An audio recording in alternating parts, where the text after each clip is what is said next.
la hora de hablar de genética viral nos referimos a los términos de genética como conjunto de relaciones generales existentes entre el ADN, el ARN y las proteínas, al gen como unidad física básica de la herencia y al genoma como el conjunto total de material genético hereditario presente en una célula.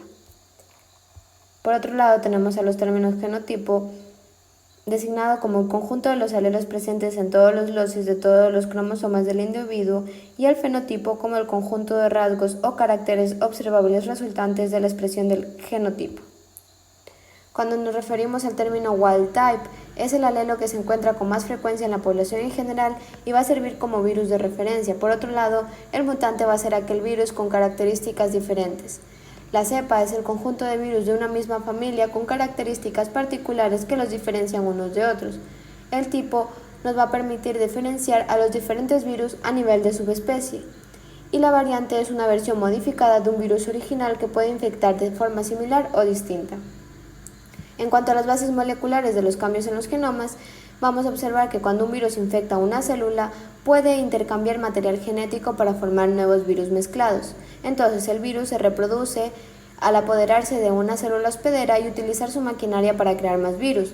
Crean nuevas copias, las cuales van a necesitar para el ensamblaje de viriones nuevos, normalmente llamados viriones progenie. Da lugar a la partícula viral y la variación de genoma se puede dar ya sea por recombinación, en donde los virus intercambian pedazos de material genético, ADN o ARN, o por mutación, en donde un cambio que ocurre en la secuencia del ADN o el ARN de un... ¿Y por qué sufrimos de ellas? Una mutación es una alteración o cambio en la información genética de un ser vivo en su secuencia de ADN, debido a los cambios en las secuencias de nucleótidos. La razón que hacen a los virus tan peligrosos son el riesgo de mutación y la rapidez con la que se extienden. Cuando hablamos de una mutación génica o puntual, nos referimos a la alteración de un solo nucleótido o de uno o más. Y estas mutaciones génicas o puntuales se dividen en sustituciones, deleciones e inserciones. Cuando hablamos de deleción, nos referimos a la pérdida de uno o más nucleótidos en un gen, mientras que una inserción es la adición de uno o más nucleótidos en un gen. Ambas, tanto deleciones como inserciones, provocarán alteraciones del marco de lectura, mientras que las sustituciones alterarán el ARN mensajero y, por lo tanto, la proteína, como veremos a continuación. Cuando hablamos de sustituciones, nos referimos básicamente a las transiciones y las transversiones.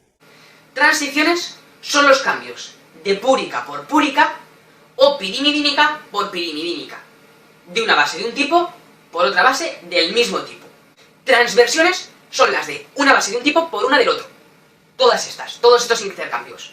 Por ejemplo, A por T o A por C. Estas mutaciones se dan por factores físicos, químicos y biológicos, que aumentan la probabilidad de una mutación y actúan dañando la composición o estructura del ADN.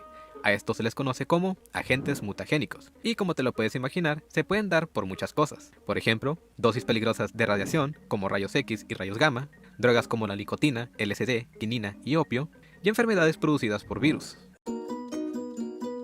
Según el tipo de material genético, habrá más o menos mutaciones. Los virus que contienen ADN tienen un sistema que les permite identificar los errores y corregirlos, mientras que la mayoría de virus que contienen ARN no cuentan con este mecanismo y son más propensos a las mutaciones. Uno de estos errores se produce cuando dos virus están al mismo tiempo en una célula y su material genético se mezcla para crear un nuevo virus. Así, por ejemplo, es como nacen algunos tipos de gripe. Diferentes viriones infectan simultáneamente la misma célula, puede ocurrir una variedad de tipos de interacción genética entre las moléculas del recién sintetizado ácido nucleico. Existe una interacción real entre las moléculas de ácido nucleico y da origen a cierta progenie que puede tener una herencia diferente a la de las partículas originales. ¿Qué es la recombinación? La recombinación en sí es el intercambio de segmentos de ácido nucleico entre varios virus diferentes, pero relacionados de tal manera que la progenie contiene una nueva combinación de genes. Esta puede ser intramolecular o puede ser también homóloga. Si es una recombinación intramolecular, va a estar regido por el intercambio de información genética de una célula con dos o más genomas simples. Si es homóloga, se va a dar con dos virus mutantes que coinfecten una misma célula. Mediante la reasociación de segmentos genómicos tenemos que esto se va a dar por genomas no segmentados y genomas segmentados. En los genomas no segmentados, la frecuencia de recombinación depende de la distancia de los marcadores genéticos sobre el cromosoma, mientras que el genoma segmentado, este va a dar un par de marcadores la frecuencia de recombinación va a ser alta en segmentos distintos y va a ser baja en marcadores sobre el mismo segmento. Implementación, vamos a ver que esta se refiere a la interacción de productos virales en la célula infectada con dos virus. Uno o ambos de estos virus pueden ser defectuosos. Como consecuencia tiene replicación de una o ambas partículas virales bajo condiciones en las cuales no ocurrirá una replicación en forma ordinaria. El cáncer puede ser considerado una enfermedad genética que engloba un conjunto de enfermedades, las cuales tienen en común un crecimiento celular desordenado y una colonización tisular, determinada por una mutación inicial seguida de acumulación de otras mutaciones sucesivas. Estas mutaciones afectan esencialmente a dos tipos de genes, los cuales son protooncogenes y los genes oncosupresores. Como resultado de la mutación, los genes expresan proteínas alteradas, sobreexpresan las normales o simplemente no las expresan. Cualquiera de estos efectos va a modificar las funciones de la célula, tan básicas como el control de su división, lo que se va a manifestar en una proliferación excesiva y continua o en una reducción de apoptosis. Etapas características en el desarrollo del cáncer. Una vez originado el cáncer, se manifiesta de forma variable. Su desarrollo suele agruparse en 3 fases, con posibles subetapas de difícil limitación.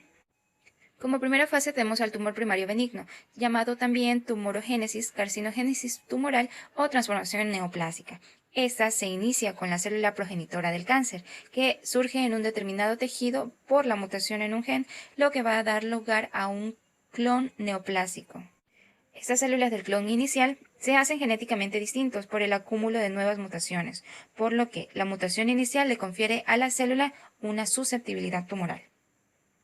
La acumulación en las células hijas de sucesivas mutaciones en genes implicados en el control del ciclo celular o de la apoptosis que favorezcan la proliferación o la inmortalidad va a conducir progresivamente a las propiedades genéticas anormales del cáncer.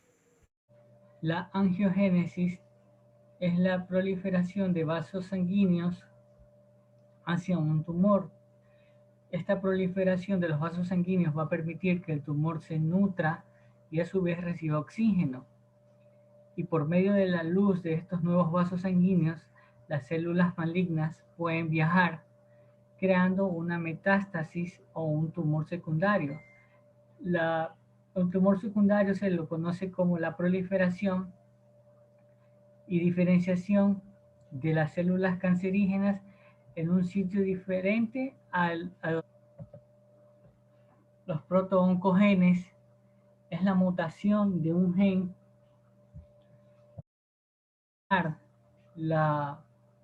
una proteína anómala, la cual va a actuar como oncogénica. Entre los diferentes tipos de protooncogenes encontramos los factores estimulantes del crecimiento celular, receptores de crecimiento de hormonas, proteínas citoplasmáticas que intervienen en el sistema de transducción de señales, factores de transcripción. La mutación de los genes oncosupresores. Se trata de genes que van a causar cáncer como consecuencia de una mutación experimentada por la forma normal denominada gen oncosupresor. Esta forma normal del gen va a codificar una proteína normal que va a actuar deteniendo la proliferación o bien induciendo la apoptosis. La versión mutada de un gen oncosupresor pierde su función normal, la función reguladora. Los tipos de genes oncosupresores vamos a tener a los factores inhibidores del crecimiento celular, los cuales van a anular la funcionalidad de la proteína sintetizada. Tenemos las proteínas citoplasmáticas que intervienen en los sistemas de transducción de señales que van a estar acoplados a los receptores anteriores. Los factores de transcripción que van a dirigir la expresión de genes cuyos productos proteicos frenan el ciclo celular o van a producir una apoptosis. Y esta forma mutada del gen oncosupresor va a expresar una proteína no funcional. También tenemos los receptores de esos factores inhibidores o de hormonas que van a frenar el crecimiento celular. Esta de aquí va a codificar un receptor insensible a su ligando o que no transmite la señal al interior de la célula. También tenemos a las proteínas que frenan el ciclo celular o producen apoptosis. En esta de aquí, el gen mutado no expresa proteína o va a dar lugar a una forma no funcional. En relación a los marcadores tumorales, vamos a tener que son sustancias que se encuentran en las células cancerosas o normales del cuerpo y que van a producirse en respuesta al cáncer o algunas afecciones benignas. Como por ejemplo vamos a tener al activador del plasminógeno uricinasa e inhibidor del activador del plasminógeno, el análisis de la 5-proteína OVA1, la calcitonina y la CD20. En la imagen podemos observar